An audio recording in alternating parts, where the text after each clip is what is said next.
En el caso del municipio de Quito, el impuesto de patente municipal, conjuntamente con el impuesto del 1.5% sobre los activos totales, genera un ingreso significativamente más grande que el del impuesto predial, tomando en consideración que el número de contribuyentes es muchísimo más alto. Pero en cambio las bases imponibles y el valor o la tarifa por concepto del tributo es muchísimo más alto. Ahora mire, conversando respecto de esto de la valoración de los predios que tiene que ser cada 2 años, existen muchas controversias cada 2 años, ¿no? Por ejemplo, en Rumiñahui ya seguramente hasta fin de año otra vez vamos a entrar en esa misma controversia, porque las propiedades sufren cambios, modificaciones por los entornos, por las modificaciones, por la misma plusvalía, el crecimiento demográfico, las obras que se van haciendo, y esas tienen que ser revalorizadas. No siempre la gente está de acuerdo con lo que le revaloricen, porque dicen eso me genera más impuestos, me suben los tributos, o también eso, mal hecho el cálculo diseñado, no técnicamente, perjudica el mercado inmobiliario muchas de las veces, ¿no? Entonces, eso es uno de los temas polémicos que nosotros hemos tenido, y el tiempo que voy de concejal, cada 2 años tenemos un conflicto ahí, porque dicen está mal hecho el cálculo, mal hecha la fórmula, y resulta que la fórmula la hacen con aparatos tecnológicos, ¿no es cierto? Es como unas fotografías aéreas, ¿no es cierto? Que le ven los polígonos y dicen, el polígono está valorado en tanto el metro, y resulta que no, está mal calculado, mi propiedad no vale eso. Entonces es un trabajo complejo. En municipios más pequeños entiendo que es aún mucho más grave, porque antes la valoración de los predios se la hacía de manera artesanal, casi de uno en uno, viéndole la costumbre, ve a vecino cuánto cuesta su predio de acá, y pues ya pongámosle tanto. Sí, entonces hoy con la implementación de nuevas herramientas de valorización ha habido un montón de conflictos. Hay veces que no cuadra el catastro real con el catastro documental, ¿no es cierto? Entonces toca hacer actualización de datos, superficies, y es una complejidad, y eso es importante que el catastro vaya trabajándose de manera permanente. ¿Pero crees que en realidad se practique un reavalúo cada 2 años? ¿Crees que tengan la capacidad de hacerlo? ¿Por qué razón? Porque yo, desde mi contexto crítico en esta materia, que domino, digámoslo así, por la experticia y por la experiencia, yo creo en lo particular que este revalúo no será. Lo que hacen es una reconsideración de las bases imponibles para el impuesto predial, cuando lo que tendría que hacerse es un reavalúo del bien inmueble, indiferentemente de que tenga que subir o tenga que bajar, porque no todos los bienes se aprecian, sino que también se deprecian. Y lo que se hace, con experiencias de algunos municipios, es establecer cuál es el estándar sobre la valoración para determinar cuál va a ser su sistema tarifario y recaudar.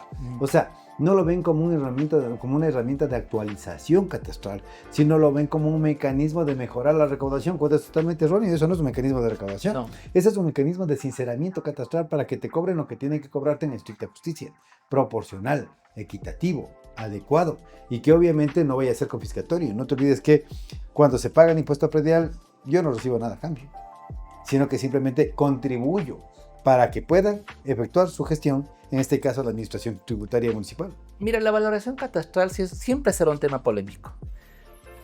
Yo si converso con 3 técnicos expertos en valoración catastral, cada uno me va a dar un criterio diferente, y nadie va a hacer valer el criterio del otro y va a decir, no, mi fórmula es la correcta, en la fórmula tuya no valió. Y eso se va entrampando en la práctica, tomando en cuenta las particularidades de los territorios.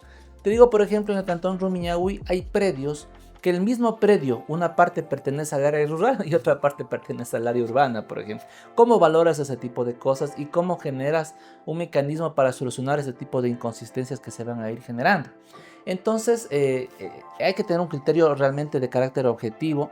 Lo que hicimos en Rumiñahui la última vez fue optar por no acoger la recomendación del área técnica que recomendaba la revalorización de los predios. No acogimos y únicamente dijimos que se mantiene el mismo valor del catastro, con excepción de aquellos predios cuyo dominio se ha modificado, una transferencia, una compraventa, cualquier mecanismo de actualización catastral. Ahí se le aplicaba la revalorización, es decir, para ir poco a poco y que eso no genere un impacto ciudadano.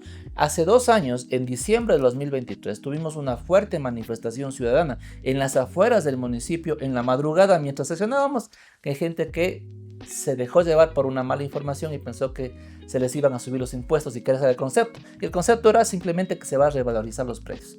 Pero esto da paso a, como vas viendo, manipulaciones a veces de carácter político, partidista, politiquera, y complica la gestión institucional cuando no es adecuadamente comunicada. Y es más complejo todavía en el impuesto predial urbano y rústico, porque las bases imponibles sobre la banda impositiva tienes del 0.25 por mil al 5 por mil en el impuesto predial urbano y del 0.25 al 3 por mil en el impuesto predial rústico, lo cual quiere decir que tienes una banda gigantesca para poder establecer un sistema impositivo.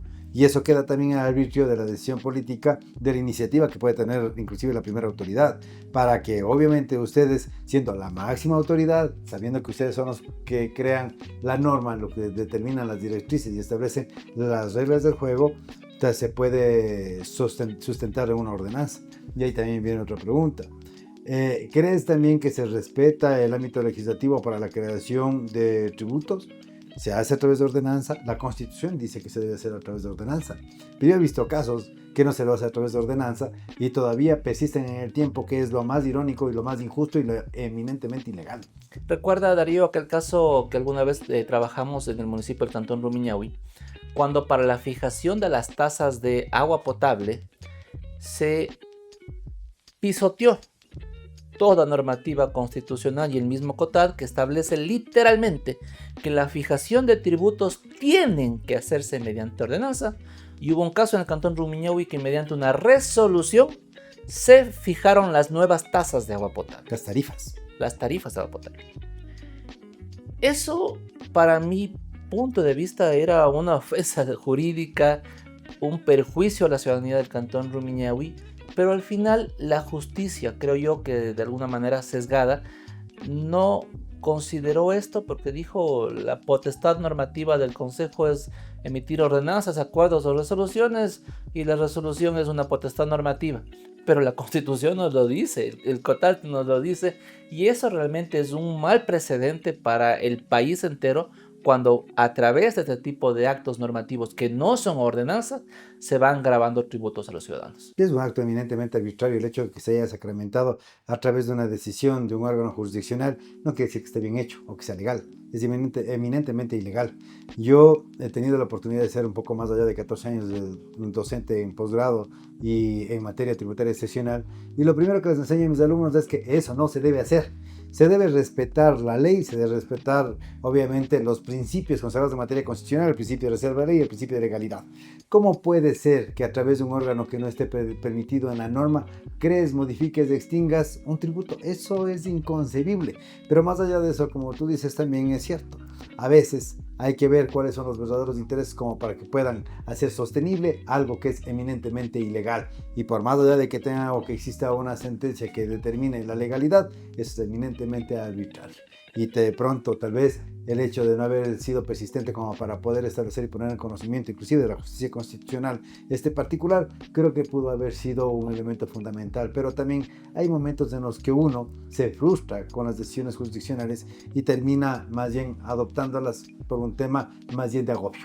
Sí, básicamente porque ya no hay otro espectro para poder acudir, y en ese caso lo que ocurrió en Rumiñahui fue que la ciudadanía se quedó con esa expectativa, ¿no?, de que se les iba a revisar las tarifas fijadas, y al final lo que ocurrió es que la justicia determinó que ya está emitida la resolución, entonces dejemos nomás. Entonces, bajo ese concepto, entonces que presentan nomás los concejales proyectos de ordenanzas tributarias y cada quien que se pase el semáforo. Y saque como pueda. Claro, y no se trata de eso. Para algo existe la normativa, ¿no? Pero bueno, eso es lo que pasa en nuestro país, eso es lo que realmente ocurre. Yo, como concejal y como fiscalizador, he cumplido con mi parte, pero uno llega hasta un punto, ¿no? Y el resto ya depende de los órganos operadores de justicia. ¿Y crees también que el ciudadano a pie, los ciudadanos promedio, conozcan de qué se trata, qué es lo que pagan, para qué pagan y cómo pagan? No, eso es bien complicado. Como te digo, la gente culturalmente va a la ventanilla y dice, vengo a pagar mi impuesto. No sabe más. Cuando se le desglosa, entonces es lo que dicen, pero no me han subido el impuesto, pero vean, me están cobrando tasa de seguridad, me están cobrando tasa de basura, me están cobrando... Eso es parte de los tributos que vienen en el mismo papelito, digamos, ¿no es cierto? Entonces sí, en esa parte hay un desconocimiento total, y sobre todo, ¿para qué sirve eso? más de un ciudadano me ha dicho, mire, me asaltaron en la calle. Y vea, aquí estoy pagando la tasa de seguridad. Usted debería pagar más policías para que no me roben, ¿no? Es un tema De percepción antes que de realidad. ciudadana respecto de esto, ¿no? Por ejemplo, con la tasa de seguridad, nosotros eso reinvertimos y compramos camionetas que donamos posteriormente a la policía o cosas así. Pero no podemos garantizarle seguridad al ciudadano desde la municipalidad, porque eso ya es competencia del gobierno Es central. que desde Pero eso suele pasar, es bien común, ¿verdad? Que la gente venga y nos visite con esas Claro, inquietudes. y no te decir una cosa, del concepto que hablábamos hace un momento, que te decía que la tasa es un tributo que se genera a través o por la contraprestación real o presuntiva de un tributo. El ejemplo sobre la contraprestación presuntiva de un servicio justamente es la tasa de seguridad ciudadana, porque yo no estoy pagando para que me pongan una policía en la puerta, sino más bien para que yo pueda dar las herramientas a la policía para que resguarde la seguridad ciudadana, o para que pongas ojos de águila, para que pongas mecanismos de seguridad. Para eso sirve. Ese es el tema de una tasa, obviamente, que advierte un servicio potencial, pero no es efectivo. O sea, efectivo en el contexto de que no es un beneficio directo para un individuo como tal, sino para toda la colectividad, que también hay que tomarlo en consideración. Pero siempre va a ser controversial este tipo de temas en materia tributaria. Y ahora, ¿qué pasa con el tema de las personas que realizan actividades económicas con impuesto de patente municipal y el impuesto del 1.5 por mil sobre los activos totales? Mire, ahí es otro tema controversial realmente porque la formalidad y la informalidad en el comercio se mezcla. Hay una buena parte de la ciudadanía que ventajosamente es la mayoritaria, que cumple con los procedimientos para la obtención de las licencias de funcionamiento de sus establecimientos y, entre otras cosas, tiene que hacer el pago de la patente.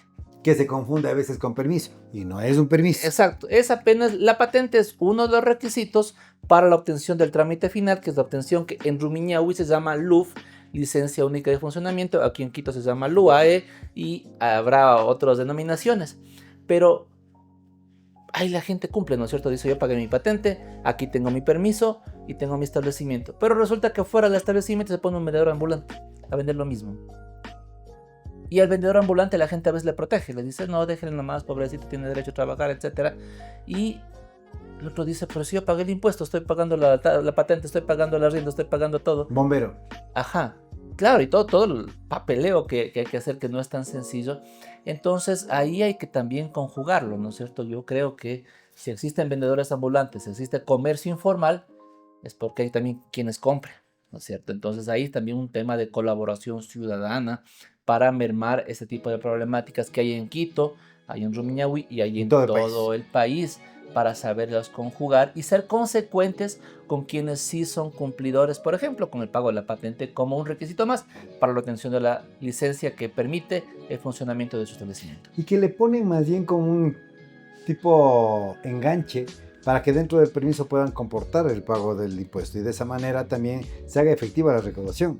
No nos olvidemos de otra cosa, que uno de los componentes fundamentales para que puedan tener ustedes derecho a incrementar la cuota de la Fórmula B en lo que tiene que ver con la fórmula de equidad a través de las contribuciones que les entrega el Estado a cada uno de los municipios, es justamente el comportamiento fiscal. Es uno de los elementos bastante fuertes para que ustedes puedan tener una mejor asignación, que sea diferencial de lo que reciben hasta el año 2010, que es la Fórmula A. Entonces, ¿qué es lo que se tiene que hacer? A veces no soslayar los derechos de los contribuyentes, pero sí hacer una recaudación efectiva en base proporcional de lo que efectivamente le correspondería a cada uno.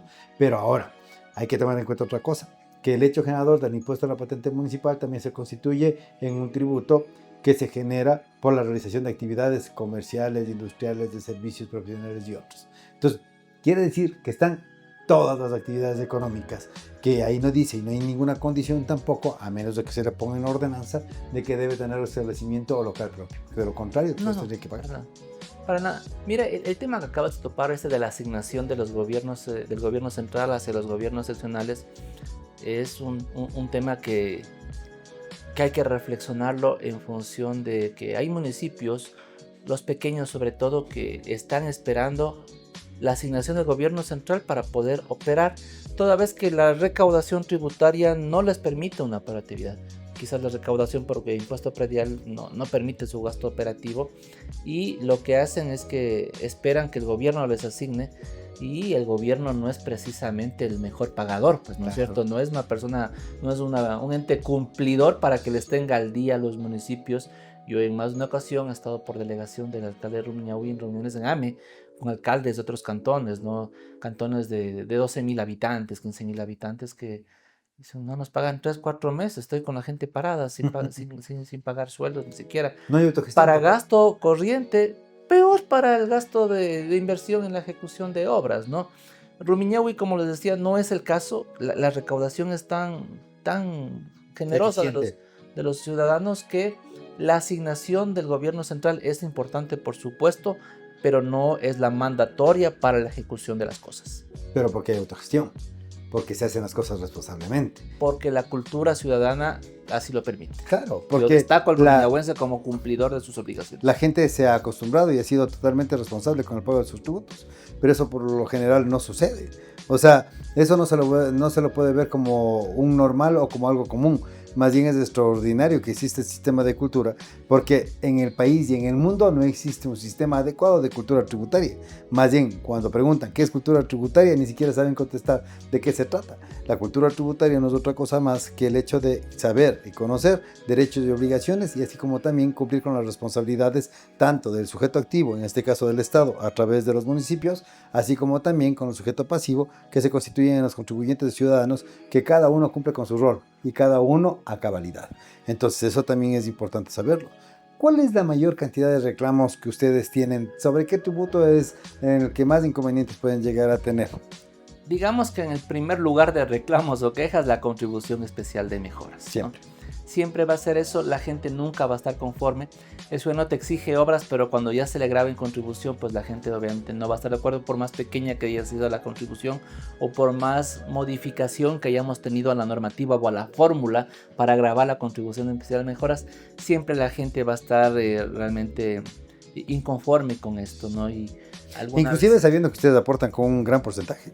Sí, como administración. 60-40, por ejemplo, en las de alcantarizado y algunas... Que son las obras más costosas, de hecho. Sí, mira, e incluso pusimos obras que no van a grabar, pero con ciertas consideraciones, como por ejemplo las casas barriales, que también sirven para salas de uso múltiple en beneficio de la comunidad. No les pusimos, por ejemplo, ese tipo, que sí nos permitía la normativa.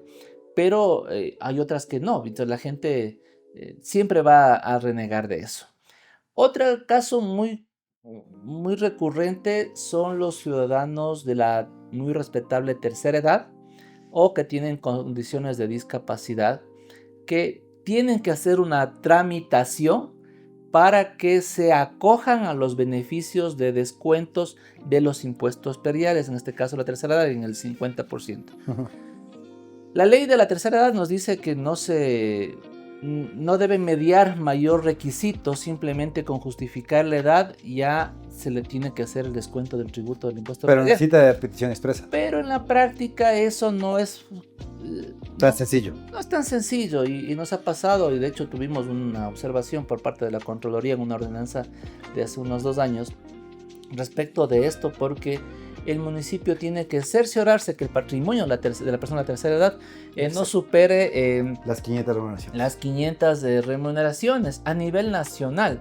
Pero eso en la práctica también es complicado. Tendríamos que pedirle al señor que traiga los certificados de gravámenes de los 123 cantones del país para decirle, vea, este es el patrimonio. Es complicado realmente eso, ¿no?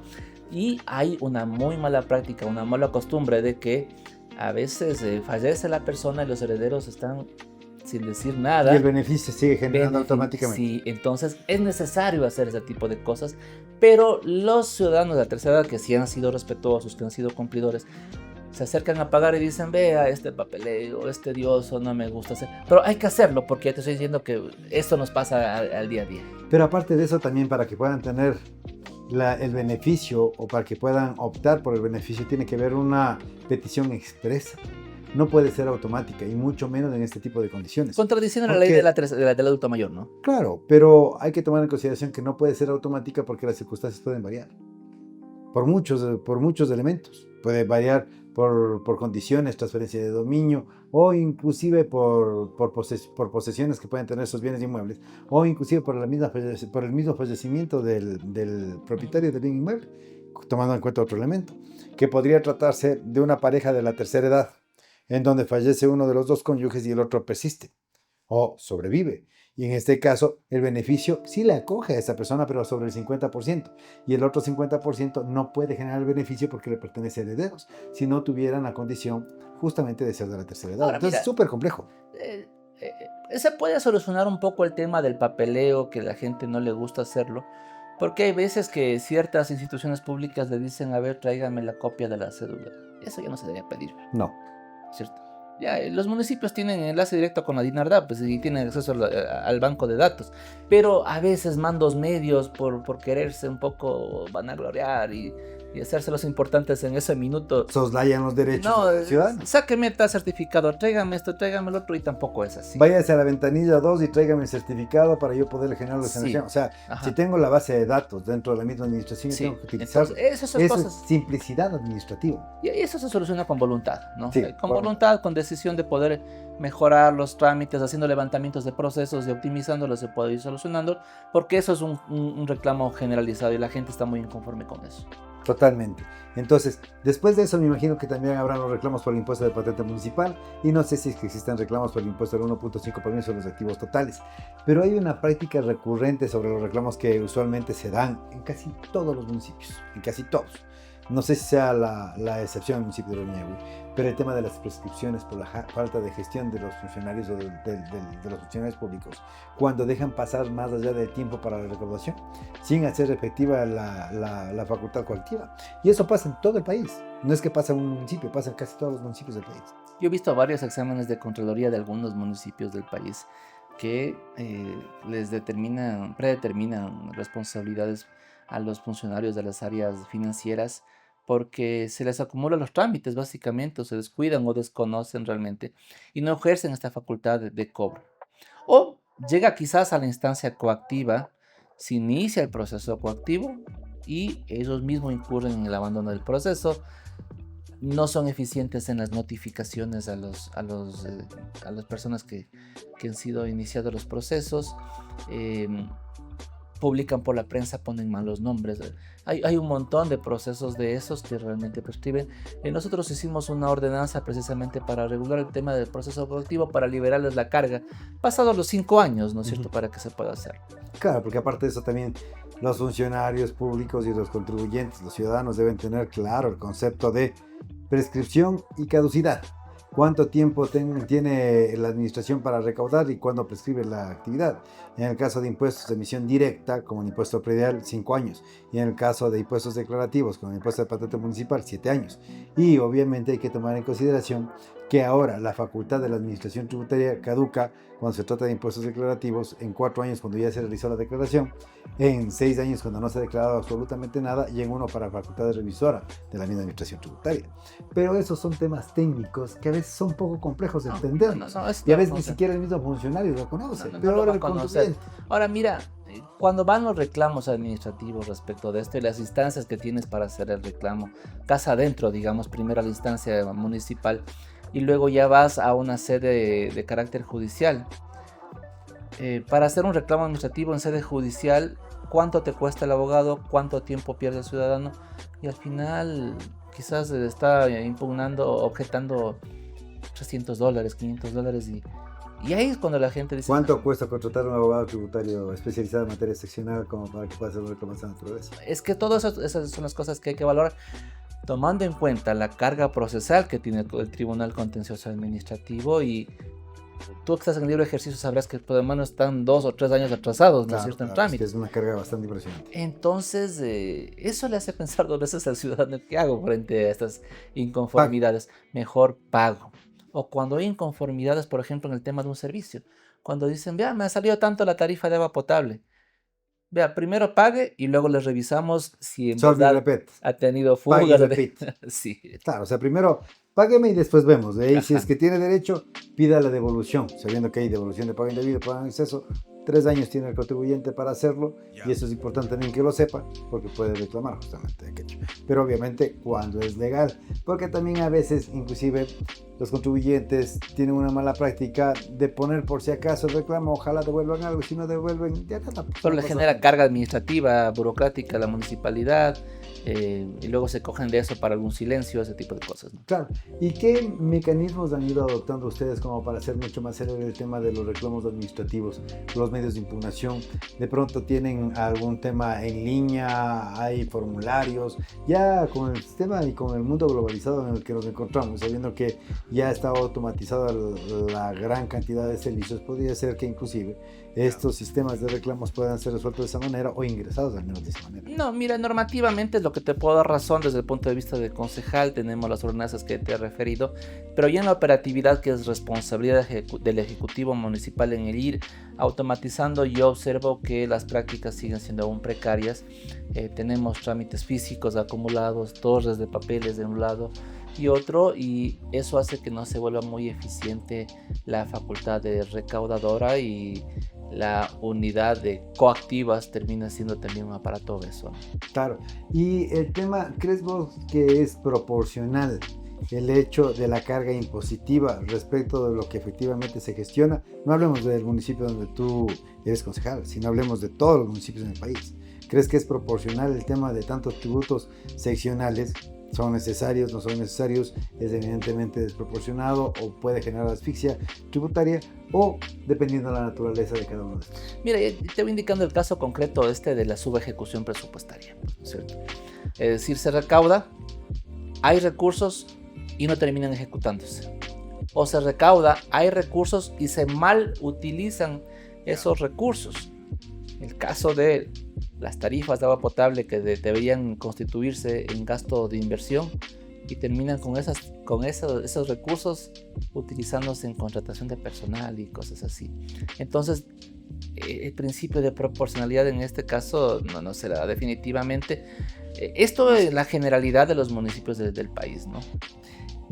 ¿Qué recomendaciones podrías darles tú a los funcionarios municipales y a las autoridades de elección popular que tienen a cargo la posibilidad de crear, modificar, extinguir tasas y contribuciones especiales de mejoras? ¿Cuáles serían las recomendaciones que les El podrías dar? conocimiento técnico es fundamental. Ya basta de empíricos, de respuestas de funcionarios, de mandos medios que te dicen, es que yo hago así porque siempre hemos hecho así. Así se hacía. La inercia es como la tónica común en el sector público, y eso así no debería ser. Para eso existe la técnica, para eso existen los profesionales, rodearse de gente que conozca y también instruirles a los ciudadanos para que no se dejen sorprender también, porque gracias a estos ciudadanos que desconocen, se aprovechan también a veces tramitadores, avivatos, mandos medios que chauchan adentro de los municipios mismos para que les sorprendan. Yo le voy a hacer rebajar el impuesto, yo le voy a hacer esto, y la gente también cae en eso. Entonces, el conocimiento técnico es importante, por eso yo saludo que hayan espacios como este, Darío, que se permita que la ciudadanía conozca de primera mano de la gente que conocemos estos temas para que se ilustren y luego puedan aplicarlo. Muchísimas gracias, mi querido Cristian. Para nosotros es un orgullo, obviamente, tenerte aquí en este espacio y que la gente conozca cuáles son sus derechos, cuáles son sus responsabilidades, pero sobre todo el hecho de que siempre tienen que estar justo y de la mano con la ley. Esto es B de Verídico. Les agradecemos por su audiencia y también por estar conectados con nosotros hasta el final de este podcast. Muchas gracias, mi querido Cristian. A ti Y por te la invitación. invitamos que nuevamente nos acompañes en otra ocasión para poder seguir conversando de esto, porque es un tema bastante espeso y creo que la comunidad también va a estar ávida de querer escuchar tu experiencia, tu conocimiento y también los consejos que se saben dar en este tipo de espacios. Con mucho gusto, estimado Darío. Ojalá no sea la última oportunidad que tengamos de conversar, sino que traigamos a colación varios temas de carácter seccional, que es una experticia que hemos desarrollado y que estoy seguro a los ciudadanos les va a interesar aprender. Muchísimas gracias. Gracias, Hasta Miguel luego. Luis.